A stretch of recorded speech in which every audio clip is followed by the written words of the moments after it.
Alright, so welcome back to the channel. We got another article from Dongxing News. This is about China. Just want to point out my opinion on China. I know they're probably pushing the idea that China is this wonderful socialist utopia. That's not what I see. They may have just a few billionaires. According to this article, in China, billionaires are fewer and fewer and their fortunes are decreasing. I think China just conditions you to be the poorest as possible. I think that's just what China does because there is a lot of poverty in China, even though there aren't as many billionaires. I don't really know. I don't know for certain. China may be socialist, but they're a dictatorship regardless whether or not they're socialist. And I don't have very much good opinion on China. But let's read this article regardless. This is from Dongxing News. In China, billionaires are fewer and fewer, and their fortunes are decreasing. In this carousel, we explain what is happening. The Huron rich list includes those with a minimum net worth of 5 billion yuan, 690 million US dollars. Only 1,305 people reached the threshold this year, 11% less than last year. Their total wealth was 3.5 billion US dollars, 18% less year on year. Another thing I want to say is I don't think China is the path to true communism. I don't believe in true communism because I don't think it's achievable. But I do believe in true socialism, and I don't think China's on that path. Maybe more towards state capitalism. That's just what that said right there. So this year's decline in fortunes was the largest in the past 24 years, driven largely by the real estate slump, according to Rupert Hoogeworth, chairperson and chief researcher of Huron Report.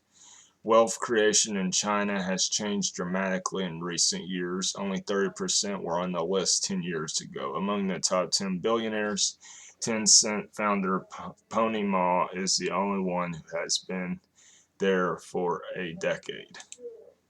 Some tech tycoons were hit hard amid falling stock prices and Beijing's anti-monopoly regulatory crackdown. The fortunes of Tencent's Pony Ma, TikTok founder Zhang Yiming, and Alibaba's Jack Ma fell by 32%. So apparently they have Beijing's got anti-monopoly regulatory crackdown, something the United States really needs. That would be on the path of socialism, breaking up the monopolies. Uh, Now, you can't go to socialism overnight, and it's delusional to think you can, but it's a work in progress, is what it is. And China may be on that path. I don't know.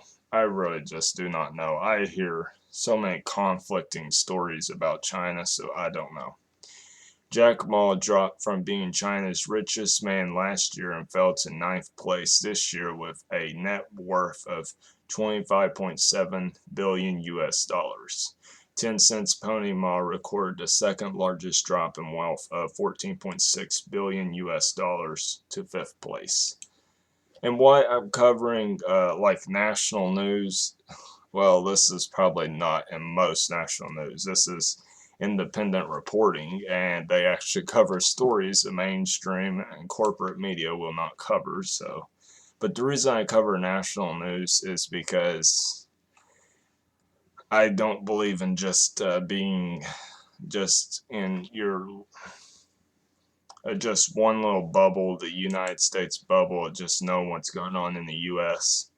But Hua Ka-yan, sorry if I butchered that, founder and chairperson of real estate giant China Evergrande Group, has continued to sell assets to pay down debt.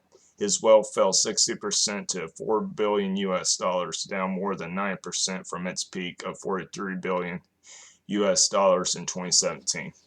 I want to say if this is true, and I mean, I'm not saying that I doubt it. I don't necessarily doubt it.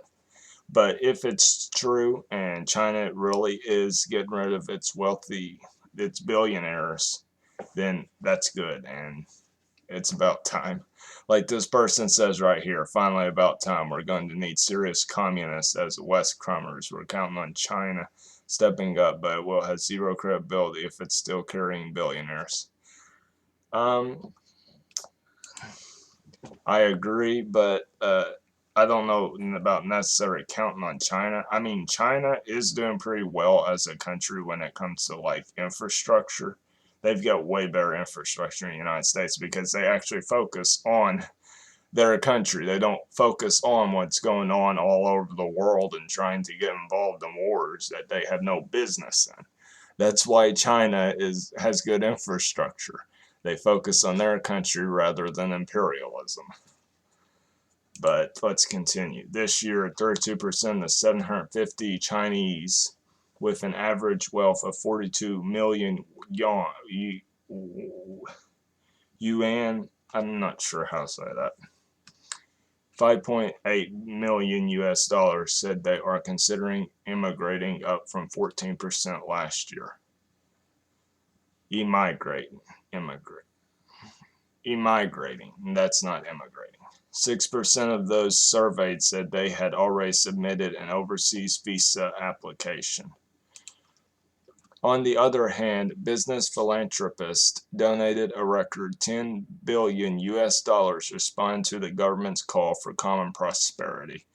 But if it's anything like the United States, they get like a tax cut or tax return or whatever when they donate to charities. But I think this is like, I believe this is a government program in China, so, well, that's good. They should be focusing on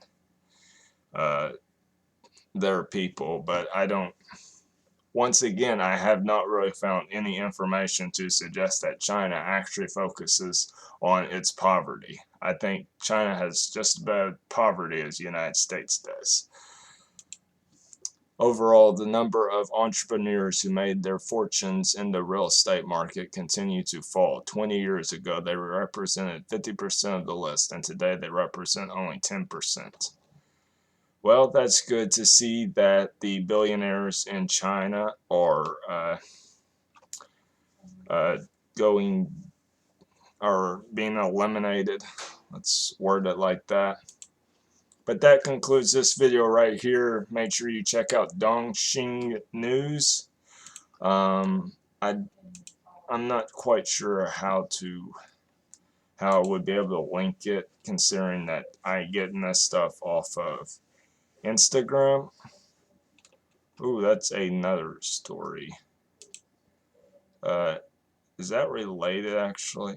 No, that's a video. We can't play videos from Instagram because they don't work right. But Dongxing's international collective of researchers interested in Chinese politics and society. Make sure you follow them on Instagram if you're interested. Dongxing News.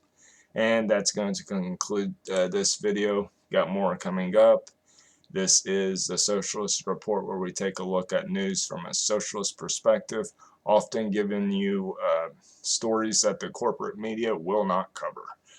And peace out.